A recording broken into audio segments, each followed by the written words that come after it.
warahmatullahi wabarakatuh. Alhamdulillahilladzi qala fi kitabihil mubin wa huwa asdaqul qailin wa ma arsalnaka illa rahmatan lil alamin. Wassalatu wassalamu ala asyrafil anbiya'i wal mursalin sayyidina wa habibina wa maulana Muhammadin sallallahu alaihi wa ala alihi wa sahbihi ajma'in. Qala subhanaka la ilma lana illa ma 'allamtana innaka antal alimul hakim. Rabbi shrah li sadri wa yassir li amri wahlul 'uqdatam min lisani yafqahu qawli. Allahumma arinal haqqa haqqan warzuqna ittiba'ah wa arinal batil batil warzuqna ijtinabah. Allahumma ya rabbi bijahin nabiyyikal mustafa rasulikal murtada tahhir qulubana ya Allah, tahhir qulubana ya Allah, tahhir qulubana ya Allah min kulli wasfin ba'iduna an musyahadatika wa mahabbatika wa amitna ala sunnati wa jama'ati wa syauqi ila ridhaika ya dzal jalali wal ikram. Amma ba'd, ma'asyiral hadirin hadirat jamaah kuliah subuh pagi atau syukur suka yang dimuliakan oleh Allah Subhanahu wa taala, para alim ulama, para tuan-tuan guru, para asatiz, para tokoh masyarakat, wabil khusus guru kita yang telah menyampaikan mu'idhah hasanahnya al-mukarram al-mukhtaram ke Haji Tajuddin Hamid. Mudah-mudahan beliau senantiasa diberkahi Allah Subhanahu wa taala, diistiqomahkan dan ditambah-tambah kesehatannya, ditambah-tambah istiqomah, ditambah-tambah ilmunya, segala hajat yang dikabulkan oleh Allah Subhanahu wa taala. Begitu juga guru kita Ustaz Haji Muhammad Asma, orang tua kita, mudah-mudahan beliau senantiasa diberkahi Allah Subhanahu wa taala. Ustaz Abdul Samad, guru kita juga, pimpinan pondok pesantren Tahfidzul Quran, Ustaz Haji Bahrawi, mudah-mudahan beliau senantiasa istiqomahkan dan ditambah-tambah ilmunya. Begitu juga Mu'allim, guru kita Mu'allim Sanusi, Ustaz Abdul Rahim, mata'ala Allah fi umurihim wa nafa'ana bi ulumihim, dan juga para asatiz lainnya, pengatur acara Ustaz Haji Asif, mudah-mudahan berkahi Allah Subhanahu wa taala, ketua BKM Nur Baitus Salam Haji Aib Purwanto, mudah-mudahan diberkahi Allah Subhanahu wa taala, dan juga para aparatur pemerintah, Bapak RT, Bapak RW-nya, Bapak Lurah yang hadir, semuanya tanpa terkecuali mendapatkan cita dan kasih sayang Allah Subhanahu wa taala. Masyaallah hadirin jamaah dimuliakan oleh Allah. Di dalam sejarah mengenal baginda Rasulullah ini sangat penting, karena kalau kita umat Islam tidak mengenal siapa sumber pembawa Islam, maka tidak ada kekuatan di dalam hati iman kita untuk menanamkan keimanan yang kuat. Karena apabila umat Islam sudah melupakan sejarah Islam, umat Islam sudah tidak mau tahu dengan sejarah Islam, apalagi umat Islam sudah tidak mau tahu sejarah nabinya, maka demi Allah Islam akan hancur di tangan mereka. Islam akan hancur di tangan umat-umat yang sengaja melupakan sejarah Nabi. Karena tidak akan mereka tahu bagaimana perjuangan Islam, tidak akan tahu bagaimana hebatnya Islam, tidak akan tahu bagaimana sempurnanya Islam, dan tidak akan tahu bagaimana pembawa ajaran Islam, manusia yang paling mulia, manusia yang paling agung. Mereka tidak akan kenal gimana hati mereka akan mencintai sosoknya seorang yang mulia, Nabi Muhammad. Kalau mereka sudah tidak mencintai Nabi Muhammad, gimana mau mencintai Allah? Tidak akan bisa kita langsung mencintai Allah tanpa sumber perantara yang pertama, Nabi Muhammad. Kalau dari nabinya kita perlu cinta, otomatis kepongkolnya Allah kita akan mencintai. Tapi kalau ke nabinya udah gak ada rasa cinta, gimana mau mencintai Allah? Kan Allah berfirman, qul tuhibbunallah fattabi'uni yuhibbukumullah. Katakan ya Rasulullah, yang makna Allah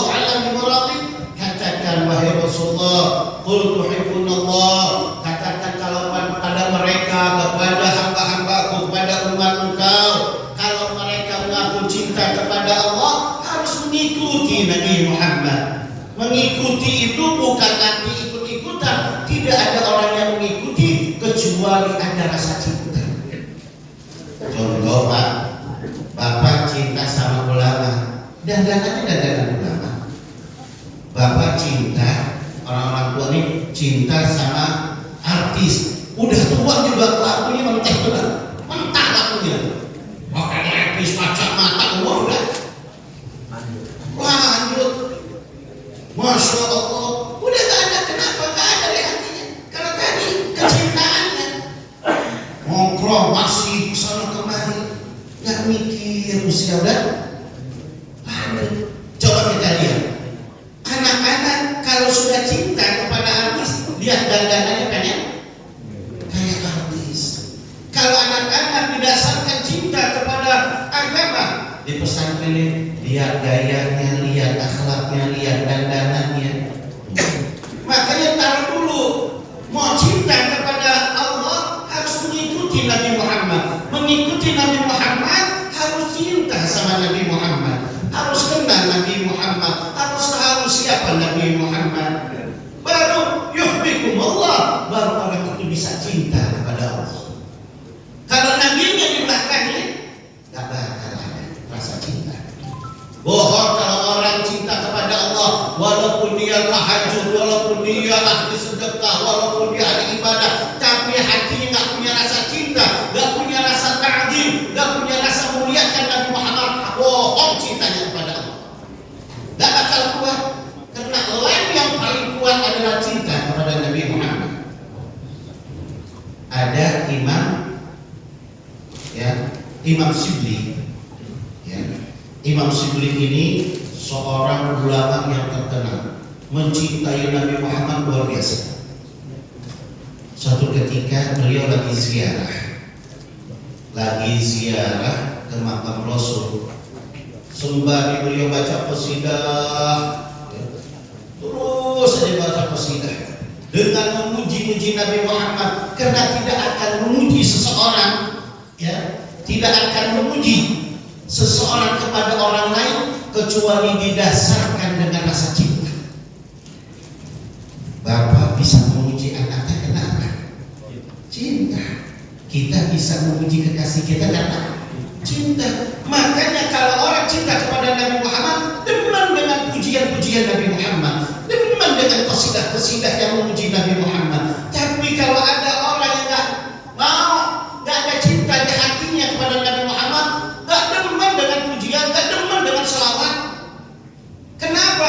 Allah gak anugerahkan, Allah tidak memberikan anugerah yang besar di dalam hatinya untuk bisa mencintai Nabi Muhammad. Kenapa? Karena Allah akan palingkan mereka semua dari rahmat Allah Subhanahu wa ta'ala. Karena rahmat Allah, apa rahmat Allah? Allah akan memberikan rahmat kepada orang yang sering baca salawat. Nabi bersabda, "Man shalla 'alayya salatan wahidatan sallallahu alaihi asyra." Barang siapa orang yang berselawat kepadaku satu kali, Allah berselawat kepada orang yang baca selawat itu 10 kali. Makanya orang yang banyak selawat, rahmat Allah akan selalu, kecintaannya akan ditanya oleh Allah Subhanahu wa ta'ala. Seperti Imam Shibli ini lagi baca di makam Rasul, ada orang melihatin terus, melihatin Imam Shibli. Selesai disamperin, "Assalamualaikum warahmatullahi. Anak agung dengan ente memuji-muji Nabi Muhammad." Oh, Masya Allah. Makanya mengundangnya ke rumah. Undang disampaikan, kalau undang kan ya undang makan, nungguin kayak gitu ya. Datang bahwa sama dia sampai keluar ke kota Madinah. Keluar dari kota Madinah, dia keluar. Imam Shibli lihat, mana itu rumah saya. Udah suruh duduk, habis duduk diikat tangannya Imam Shibli. Diikat karena sebenarnya benci sama ente baca selawat pada Muhammad. Lihat orang benci benar, lihat orang baca salawat benci. Masya Allah. Terkadang udah ada orang-orang zaman sekarang gitu, di masjid baca salawat suruh berhenti. Ya Allah, luar biasa tuh orang. Yang kayak begitu udah jelas munafiknya, yang kayak gitu haram, dia bakal ada cahaya imannya di hatinya haram, gak bakal bisa. Salawat itu menandakan ada iman.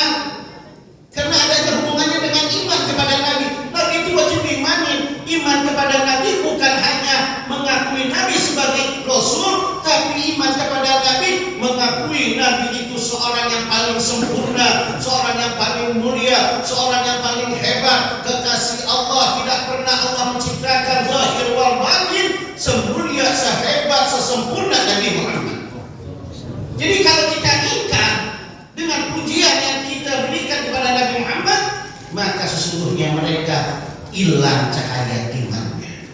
Biar istighfar tuh orang demikian. Akhirnya Imam Sibili diikat, ditarik lidahnya, digunting. Nih supaya kamu gak baca selawat lagi, digunting. Imam Sibili ya udah gak bisa ngapain. Kalau benar yang kamu tawasulkan, yang kamu sering sebut-sebut, ya tadi juga kalau dibaca Assalamualaikum ya tabibi, Assalamualaikum Nabi Muhammad ya tabibi, Nabi Muhammad adalah dokter dari seluruh dokter. Ya, yang terpuji Nabi Muhammad seluruh dokter, paling hebat dokter. Tidak ada dokter seperti dokternya Nabi Muhammad. Semua dokter akan takluk di bawah kaki Nabi Muhammad dengan ilmu kedokterannya Nabi Muhammad. Maka apa yang terjadi sekarang? Dilempar tuh lidah kamu, minta sambungin sama Muhammad. Yang ngomong begitu umat Nabi Muhammad, nyebut Nabi Muhammad aja gak pakai pangkat. Muhammad aja, ya Allah. Itu aja udah gak punya adat, ketahuan orang udah cahaya imannya udah gak ada.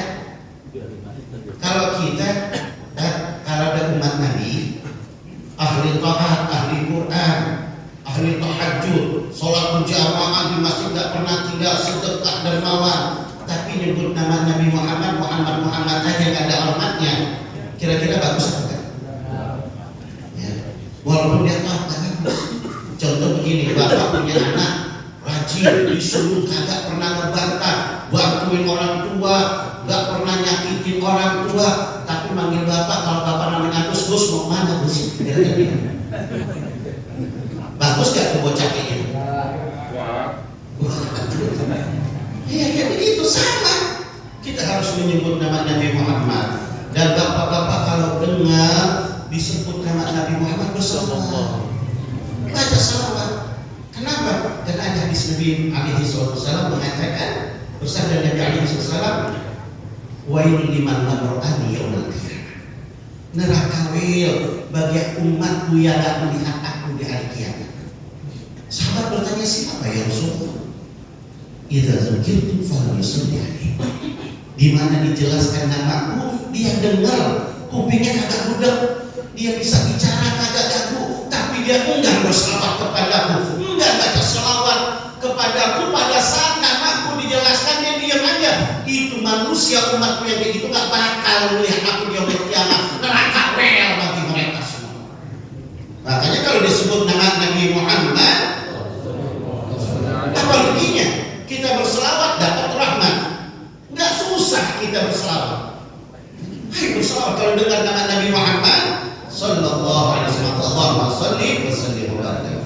Akhirnya Imam Sibili gimana? Imam Sibili dilepasin. Salat pergi. Minta mau sama Muhammad. Jahatnya orang ini. Orang Islam kalau udah sesat lebih jahat daripada orang kafir. Ya, ingat ya Pak. Orang Islam kalau sudah sesat, maka dia lebih jahat daripada orang-orang kafir yang berislam. Kalau orang kafir gak berani nyuruh kita berhenti sholat, orang kafir gak berani kita, orang Islam lagi berselawat gak berani untuk bang, ayo minggir, jangan berselawat, gak berani. Orang kafir gak berani membubarkan pengajian umat Islam, gak berani. Tapi kalau umat Islam yang sesat, dia apa aja berani. Orang baca selawat berhenti, gak boleh. Masya Allah. Orang lagi pengajian gak boleh, ada yang sesat, macam-macam halal darahnya, bunuh. Banyak kan kayak gitu, karena kesesatan. Ya. Kalau orang kafir, mereka memang gak dapat iman. Kalau orang gak dapat iman itu gak ada petunjuk, salahnya juga memang udah salah orang. Tapi kalau umat Islam, salahnya itu dibuat-buat. Salahnya itu untuk menutupi kesalahannya, dan mereka terpengaruh untuk menyesatkan orang lain. Jadi, akhirnya Imam Sibili lari kepada baginda Rasulullah. Pas lari kepada Nabi Muhammad sallallahu alaihi wasallam, menangis dengan tanpa suara. Allah, gitu nggak bisa. Ya Rasulullah, tolongin saya ya Rasulullah. Saya takdir Allah menakdirkan saya untuk diputuskan, bila saya terima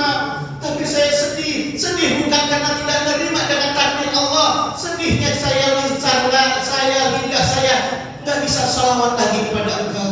Lebih baik tangan dibuntungin, kaki dibuntungin, mata dibutain daripada lisan yang dibuntungin. Karena lisan ini untuk baca salawat kepada Engkau ya Rasulullah. Hamba mohon ya Rasul, tolong ya Rasul, sambungkan lidah hamba.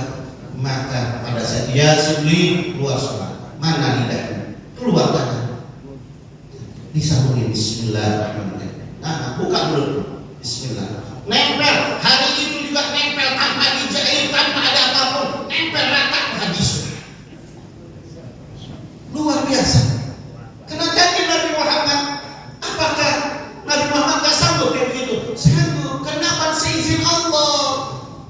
Walaupun Nabi Muhammad manusia, tapi seizin Allah. Karena semua manusia walaupun seorang Nabi gak ada kekuasaan kecuali biiznillah, dan Allah akan memberikan izin kepada nabi-nabi bagaimana yang Dia inginkan. Kalau Allah berkehendak dan itu Nabi mau, Allah berikan. Akhirnya Imam Sibli pulang dengan pakaian darah, tambah yakin, tambah cinta kepada Nabi Muhammad. Karena satu karena syafaat Nabi bukan nanti di yaumil qiyamah aja, sekarang juga bisa. Banyak ulama-ulama Imam Nusairi penyakit lumpuh bertawasul kepada baginda Rasulullah. Semua dokter tak sanggup, dalam mimpinya dipisah sama Rasulullah, sembuh. Maka dia tinggalkan Nabi Muhammad. Akhirnya pada tahun kemudian, selanjutnya tahun depannya ziarah lagi. Ziarah ada yang lihatin lagi, Pak. Lihatin lagi, masuk lagi. Sampai assalamualaikum warahmatullahi wabarakatuh. Masya Allah, ente hebat benar. Berselawat kepada Nabi, muji-muji Nabi. Anak mengundang ente ke rumah. Oh iya. Coba Pak, kira-kira kita tahun kemarin udah dipotong, ada orang yang ngomong kayak gitu. Sekarang ada lagi yang ngomong mau bawa ke rumah, kira-kira kita mau nggak? Trauma kita. Tapi karena beliau hatinya bersih, nggak buruk sangka kepada orang lain. Hatinya bersih, hatinya menganggap orang itu baik. Siapapun apapun yang terjadi kehendak Allah. Kalau Allah tidak memberikan kejadian apapun yang ditakdirkan oleh Allah, tidak bakal terjadi. Itu imannya sudah mantap kepada Allah. Jalan keluar kota Madinah lagi, menuju tempat yang sama. Mana rumah? Itu rumah, tapi tenang. Tuh iman seseorang. Kalau kita kabur, kalau kemarin sini juga.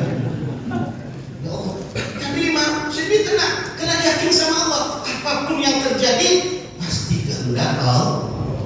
Kita tak tahu iman seseorang. Duduk Imam Sibli di bangku yang sama, suruh duduk Imam Sibli. Duduk kita orang yang beri. Langsung megang kaki Imam Sibli. Wahai Imam Sibli, mohon maaf. Kenapa? Bukankah dulu Imam Sibli pernah duduk di bangku ini? Pernah diikat dan pernah digunting lidahnya. Iya, saya mohon maaf, saya anaknya.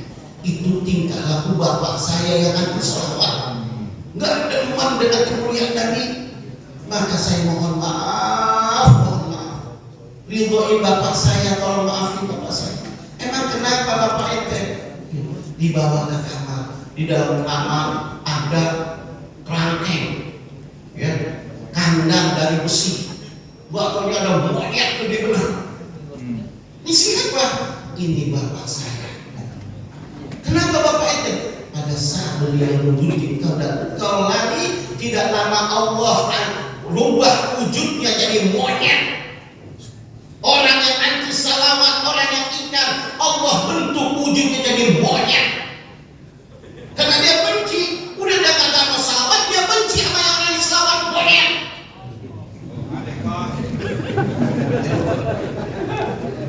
Paham gak?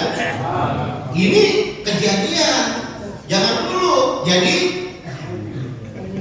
siapa yang jadi monyet?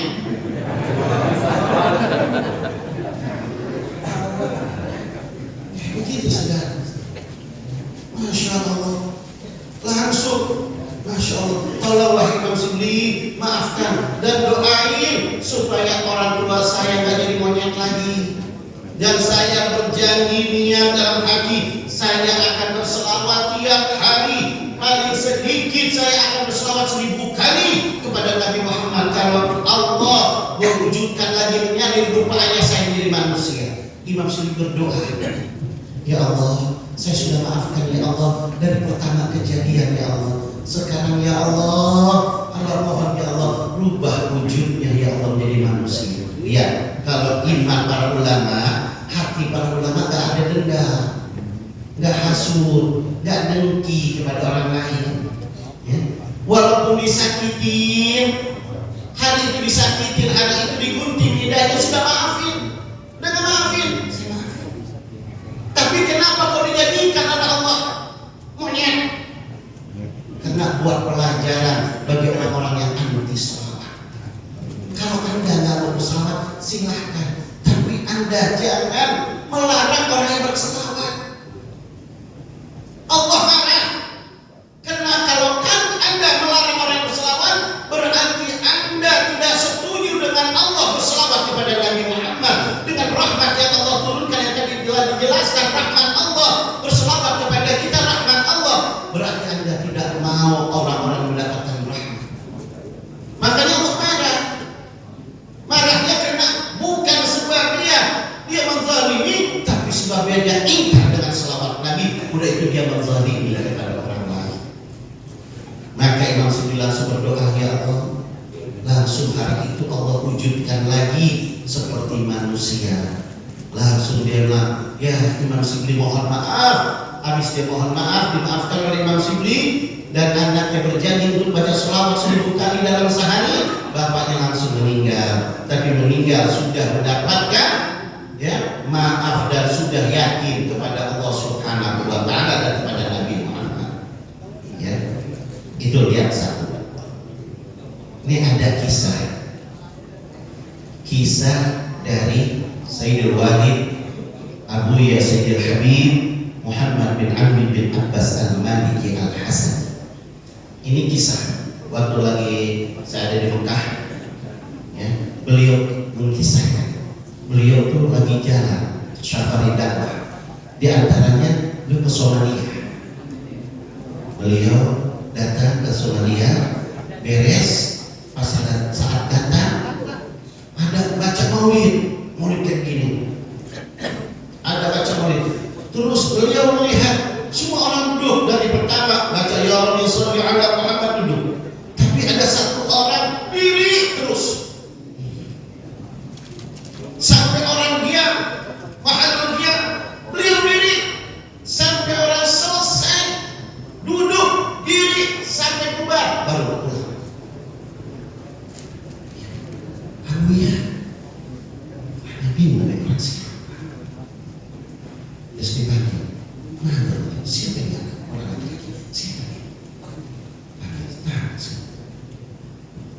Dia bilang, ente ada lihatin beda dari yang lain. Dari pertama datang diri sampai beres baca maulid diri. Kira-kira Pak, kita kalau diri itu sudah kok duduk aja pegel mau dia terus apalagi diri. Akhirnya dia bilang, gini ya Abu ya Sayyidul Habib, saya ini dulu anti maulid, anti dengan bacaan maulid, apalagi pakai diam-diam diri. Apaan tuh? Musyrik. Masa dia Nabi Muhammad turun, masa kita hormati Nabi Muhammad? Gak ada kayak begitu. Gak ada tuh musyrik billah. Gak ngerti kemusyrikan. Musyrik itu apa? Musyrik itu menyebutui Allah, menduakan Allah di dalam sifatnya. Ya.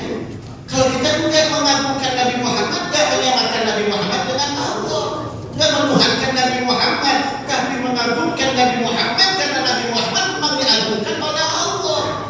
Allah tadi sudah dibaca ayat wa innaka la'ala khuluqin azim. Wa innaka pakai waw juga ya.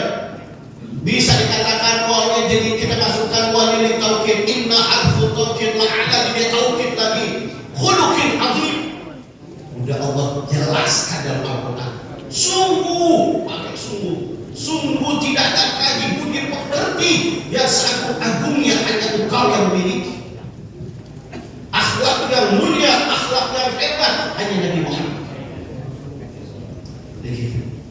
Saya nggak percaya. Nggak percaya.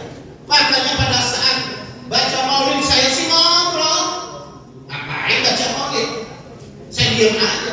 Orang-orang kasih rokok diri, saya kagak bisa. Saya nggak mau. Saya nggak mau berdiri. Ngapain saya diri? Musyrik kayak begitu, ngapain ngagung-ngagungin makhluk? Agungin Allah. Kan kayak bener tuh otaknya tuh. Begitu. Agungin Allah, jangan makhluk. Ya, sekarang ente ngagungin orang tua kan? Ente punya guru diagungin nggak? Emang guru ente lebih mulia kan sama Nabi Muhammad? Kagak mikir orang. Gurunya diagung-agungin. Giliran Nabi Muhammad kagak diagung-agungin. Emang sehebat apapun umat Nabi Muhammad, pangkat wali bagaimanapun, gak bisa dingirup. Maka Nabi Muhammad semua di bawah. Nabi Muhammad sahabat kalian, wali bagaimanapun di bawah pangkat sahabat. Akhirnya saudara, dia habis begitu selesai orang pulang, dia mau berdiri susah, gak bisa berdiri, kakinya kok susah dia, lempengnya itu susah, ketekuk terus, sehingga dia minta tolong, digotong-gotong.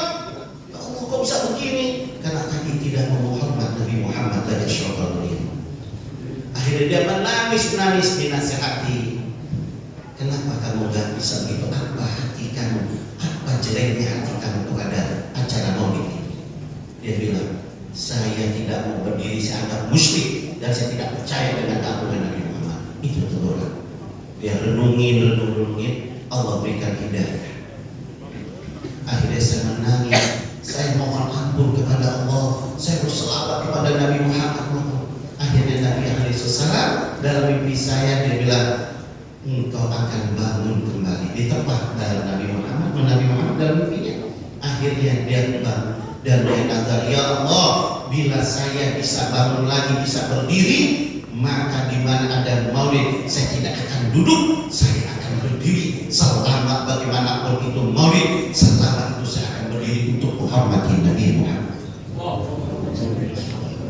Makanya Masya Allah, kemuliaan maulid ini ya, dawamin terus, apalagi kita ada di bulan Rabiul Awal. Jangan sampai kita tidak hadir maulid dimanapun. Kalau ada acara maulid walaupun nggak undang datang, kan aneh. Ya saya nggak diundang, emang itu siapa? Udah nggak diundang sih, emang Nabi siapa? Yang diacarakan Nabi Muhammad, emang Nabi Muhammad Nabi siapa? Nabi kita semua.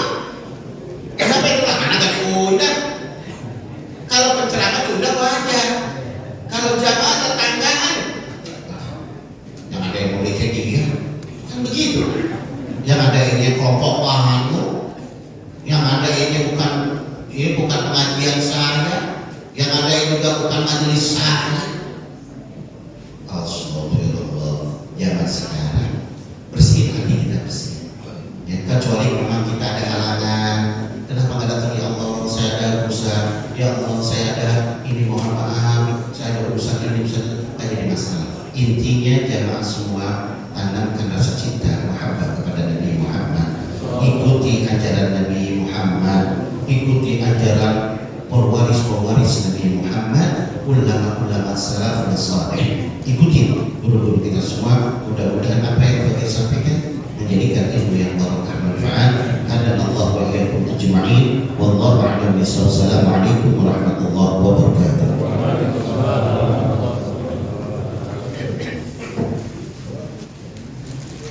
Alhamdulillah, dan terima kasih atas diberikan kita mutiara ilmu oleh guru kita Buya Al-Habib Hashim bin Faris Al-Kab. Mudah-mudahan apa yang beliau sampaikan dapat kita amalkan dalam kehidupan kita sehari-hari. Dan Buya Al-Habib Hashim